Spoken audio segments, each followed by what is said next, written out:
Oh là là là là là là là là, les postos, je m'attendais pas du tout à ça ce soir. Victoire du Real Madrid, 3 buts à 1 au Camp Nou.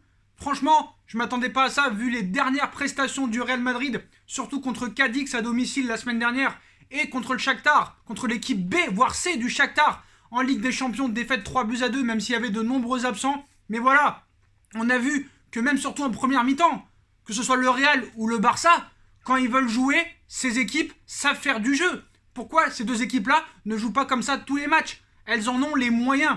Mais voilà, le Real Madrid a été plus complet ce soir. Vraiment, surtout la première mi-temps, où ça a été vraiment un match et un classico assez exceptionnel. Il y a eu du jeu, les deux équipes ont eu une mentalité d'attaquer, ce qu'ils n'ont pas eu lors des dernières années, lors des derniers classicos et lors des derniers matchs, parce que le jeu du Barça et du Real Madrid est assez faible maintenant depuis quelques mois. Mais bon, il faut bien qu'il y en ait un des deux qui gagne et il y en a un des deux qui soit champion d'Espagne, bien sûr. Parce que voilà, tu peux faire match nul dans un match. Mais voilà, ce soir, le Real Madrid a été plus efficace. Et pour moi, ce soir, c'est la fin vraiment officielle du Barça et de Lionel Messi. Lionel Messi qui a été transparent, même s'il a apporté quelque chose en première mi-temps. Mais voilà, tu vois que le mec, il marche. Tu vois qu'à Ansu Fati, 17 ans le mec, il le met titulaire. À Ansu Fati qui enchaîne les buts et qui est vraiment très précieux dans le jeu du Barça offensivement, quand tu vois qu'un Coutinho n'a rien apporté, Ronald Koeman qui te met un Dembélé et un Griezmann sur le banc, alors que à deux, c'est 300 millions d'euros de transfert. 300 millions d'euros de transfert, j'exagère. 270, 120 Griezmann et 110 Dembélé. Voilà, 230 millions sur le banc, plus Trincao, 35 millions d'euros, qui a été recruté cet été. Le mec, il attend la 82e minute pour les faire rentrer. Ronald Koeman aussi a ses responsabilités. Et je ne sais pas s'il va faire l'enfeu au Barça après les élections. Mais voilà, le début du match vraiment très plaisant, très ouvert. Les deux équipes à caractère très offensif. Mais je veux parler un petit peu, avant de parler du Real, du Barça. Il y a des joueurs, je suis désolé, ils n'ont plus rien à faire dans cette équipe. À commencer par Gérard Piqué, qui n'avance plus. C'est une charrette, c'est un plot, c'est une statue. Gérard Piqué, c'est lui qui s'est fait complètement piquer avec un briquet ce soir. Shakira, sur la vie de ma mère, elle va te quitter pour Ansu Fati. Elle va te quitter pour Sergio Ramos. Shakira, elle peut plus te supporter. Mais si t'as l'impression que le mec, il a déjà la tête à son prochain club, je te dis la vérité, je pense qu'il en peut plus du Barça. Je pense qu'il va partir. Parce que là, il n'y a plus de projet. Là, il n'y a plus de projet. Des Griezmann sur le banc, des Dembélé sur le banc, alors que les deux auraient pu être transférés, ça aurait pu apporter de l'argent au FC Barcelone, mais voilà.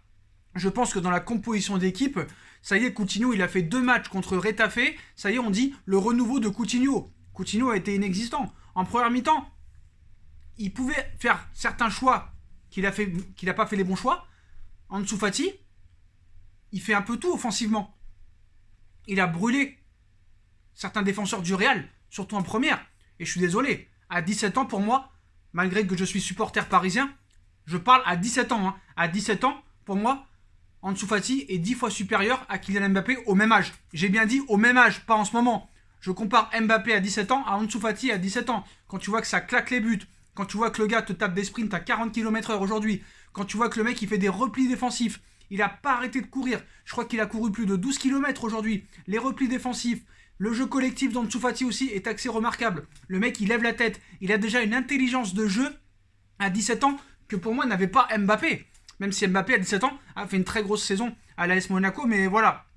Les attaques du Barça ont été complètement stéréotypées, surtout en deuxième mi-temps, par la défense du Real. Donc voilà, le club catalan a essayé d'attaquer sans parvenir, on va dire, à réussir à rentrer dans la surface adverse, surtout en deuxième mi-temps. Mais voilà, du côté du Real Madrid, je voudrais parler aussi de Toni Kroos qui a fait un match exceptionnel. Toni Kroos, il a été partout au milieu de terrain. Parce que Casemiro a eu beaucoup de mal. Il était à la limite du carton rouge à un moment donné. Par contre, il faut arrêter de mettre des Da Fonseca, des commentaires comme ça, pro-Barça et pro-club. Le mec, quand il te dit penalty, penalty sur Messi, il n'y a pas faute de Casemiro sur Messi. Il touche le ballon avant. Arrête d'être pro-Barça. Sois objectif. D'accord, tu peux apprécier ton équipe. T'es un pro-Messi, t'es un pro-Argentine, t'es un pro-Barça. Mais tu dois être lucide et objectif. Il n'y avait pas penalty. Donc voilà. Toni Kroos au milieu de terrain assez exceptionnel.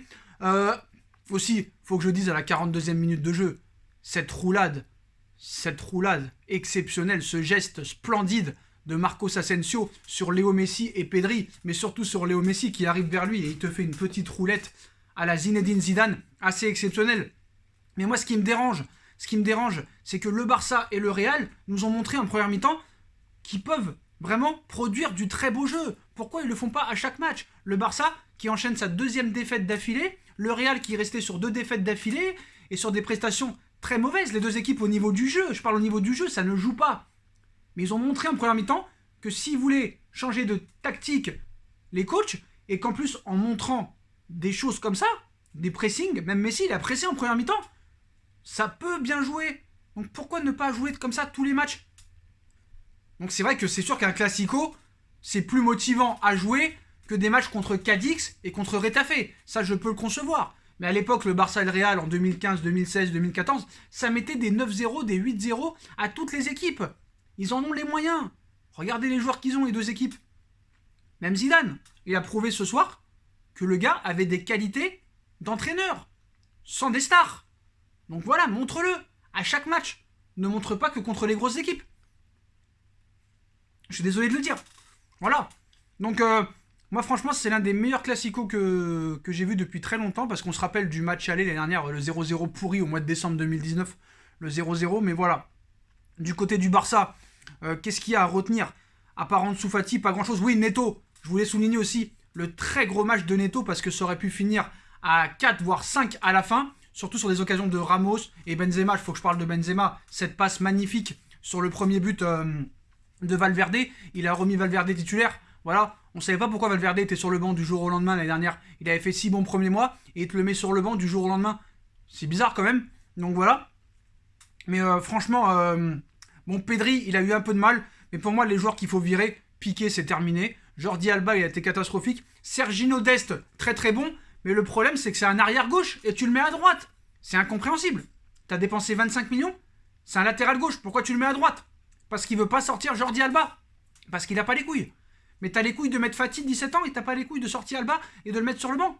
Je suis désolé. Peut-être qu'un Roberto à droite et un Sergino Dest à gauche, ça aurait été plus efficace offensivement et ça aurait pu bien jouer les transitions avec Ansu Fati et Pedri, allez savoir. Mais bon, Pedri, il a fait une faute. C'est bien de prendre des risques, de mettre des jeunes, tout ça, mais voilà, Pedri, c'est pas la même qualité qu'Ansu Fati et Pedri est trop juste pour ce genre de match. Je pense qu'il aurait dû mettre peut-être Ousmane Dembélé sur le côté droit.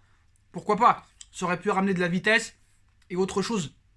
Donc voilà, mais à l'arrivée, le problème vraiment au Barça, c'est qu'il n'y a pas de réel attaquant. Il n'y a pas de vrai numéro 9. Vinicius, ce que j'ai bien aimé, même s'il a été un peu dans le déchet souvent, tu vois que le mec court beaucoup, contrairement à des Mbappé qui ne courent jamais, des Neymar qui ne courent jamais. Mais voilà, Vinicius aussi a une très très grosse marge de progression. Mais voilà, c'est un Real Madrid qui m'a plu. Les deux équipes ont été très bonnes. Neto, très bon gardien. Très très bon gardien. Je pense qu'il mériterait d'être dans un très gros club et titulaire en plus. Donc au niveau des stats, c'était assez équilibré. 52% de possession de la part du Barça, 48% de la part du Real. Donc au niveau des passes, c'est pareil aussi. 594 passes pour le Barça, dont 526 réussis. Et 537 pour le Real et 471 réussis. Donc voilà, il y a eu plus de tirs du côté du Real, il y a eu plus d'occasions franches du côté du Real. Le Real en soi mérite sa victoire. Au début, je croyais qu'il n'y avait pas pénalty, mais en fait, après révision de la VAR, il y avait bien pénalty et Ramos a transformé ce pénalty que Neto a failli et était pas loin d'arrêter. Donc voilà, le Real Madrid remporte ce 244e Classico avec la manière contre un FC Barcelone qui a complètement baissé le pied en deuxième mi-temps et surtout après le deuxième but de Ramos, voilà. Et la Casablanca a vu son rival quand même revenir avec Ansu Fati. Et là, je me suis dit, peut-être ça va rester un partout parce qu'en deuxième mi-temps, on a vu que les deux équipes s'observaient, avaient peur d'attaquer. Et je pense que c'est vraiment ce penalty et ce deuxième but de Ramos qui a libéré complètement le Real. Et je pense que Koeman a trop attendu à faire ses changements. Tu peux pas attendre la 82e minute de jeu pour faire un triple changement comme ça. Donc voilà. Donc Zidane sauve sa tête. Zidane continuera avec le Real Madrid. Le Real n'entre pas en crise et prend quand même la tête de la Liga provisoirement en attendant les autres matchs. Voilà. Messi a pris un carton jaune aussi à la 92e minute de jeu.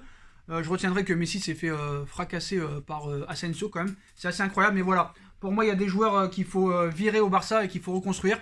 Ils ont fait beaucoup pour le club, hein, Piqué, Léo Messi, Sergio Busquets, Jordi Alba, il n'y a rien à dire. Mais à un moment, il faut renouveler son effectif, il faut prendre des risques. Et puis voilà. Mais moi, celui qui a été le plus mauvais au Barça, c'est Gérard Piqué. Catastrophique. Catastrophique, Gérard Piqué. Dites-moi en commentaire ce que vous avez pensé du match de Gérard Piqué. Du côté du Real, même si Benzema a été très très très bon, moi j'ai trouvé Toni Kroos assez exceptionnel. Mendy sur le côté gauche, très très intéressant. Pour moi, ces deux équipes, hein, le Barça ne fera rien en Ligue des Champions. Je suis très curieux de voir contre la Juve. Malheureusement sans Cristiano Ronaldo qui a toujours le Covid.